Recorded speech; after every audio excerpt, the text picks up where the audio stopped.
Hello मेरे बच्चों, very good evening to all of you. नमस्कार बच्चों। आप सभी का केमिकल इंजीनियरिंग के इस न्यू चैनल पे, न्यू एरा पे स्वागत है, वेलकम है। गाइस, आज हम लोग बात करने जा रहे हैं एक रिक्रूटमेंट की, जो कि अभी जस्ट नवंबर के फर्स्ट वीक में डायरेक्ट वॉक इन होने वाला है। तो चलिए मैं सारी चीज़ें आप लोगों को उसके बारे में बता देता हूँ, लेकिन अगर आप लोगों ने गेट का फॉर्म अप्लाई किया है तो पैनिक होने की नीड नहीं है। ठीक है, मैंने ये सेशन भी लिया था, इस GATE 24 application form is rejected. क्या आपका गेट 24 का फॉर्म एप्लीकेशन फॉर्म रिजेक्ट कर दिया गया है? तो उसके बारे में मैंने सेशन लिया था, एक शॉर्ट वीडियो पड़ा हुआ है इसी चैनल पर, आप एक बार उसको फॉलो कर लीजिए। बट टेंशन लेने की नीड नहीं है। बहुत सारे मैसेज कॉल्स आ रहे हैं, सर मैं क्या करूं, मेरा फॉर्म एक्सेप्ट नहीं हुआ। तो परेशान मत होइए बेटा, ये सेशन देख लीजिए और आपके क्वेश्चन का आंसर आपको मिल जाएगा। चलिए आ जाते हैं हम लोग। ये walk in interview ministry of defence की तरफ से रखा गया है।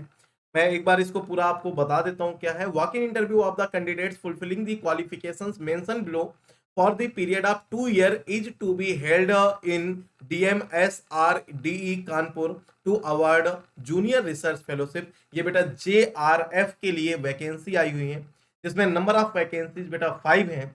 और अगर आप लोग केमिस्ट्री, मटेरियल साइंस या पॉलीमर साइंस से ग्रेजुएट हैं, या फिर केमिकल इंजीनियरिंग और technology, material engineering, polymer engineering और टेक्नोलॉजी, टेक्सटाइल इंजीनियरिंग या टेक्नोलॉजी से अगर आप बीटेक हैं तो आप अप्लाई कर सकते हैं।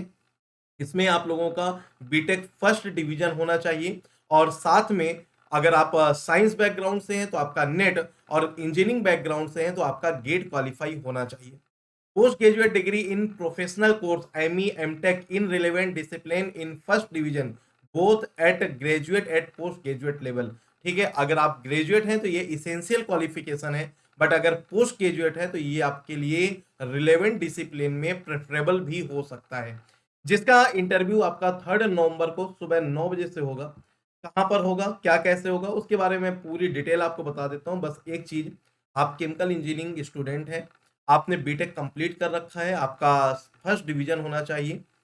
आपके यूनिवर्सिटी के बेसिस पे जो आपकी मार्कशीट या आपका प्रोविजनल या फिर डिग्री होगा, उसमें फर्स्ट डिवीजन मेंशन होना चाहिए। अगर आप एमटेक हैं तो आप और प्रेफरेबल रहेंगे, आपके लिए चांसेस ज़्यादा रहेंगे, क्योंकि एमटेक वाले बंदे को रिसर्च में ज़्यादा एक्सपीरियंस होता है, और ये जूनियर रिसर्च फेलोशिप की वैकेंसी है। नंबर ऑफ वैकेंसी 5 है। 3 नवंबर को बेटा इसका इंटरव्यू होना है। इंटरव्यू कहाँ होना है, इसमें एक फॉर्म फिल करके भेजना है। अगर वो फॉर्म आपके पास नहीं है तो बेटा इसी वीडियो के कमेंट बॉक्स में आप देखिएगा, मैं अपने टेलीग्राम ग्रुप की लिंक शेयर कर दूंगा। उस लिंक से आप मेरा टेलीग्राम चैनल, टेलीग्राम ग्रुप दोनों ज्वाइन कर लीजिए, और वहां पर मैं फॉर्म शेयर कर दूंगा। उस फॉर्म को फिल करके आपको भेजना है। क्या डिटेल है देखिएगा। द नंबर ऑफ वैकेंसी में very depending upon recruitment sorry requirements at the time of walk in interview.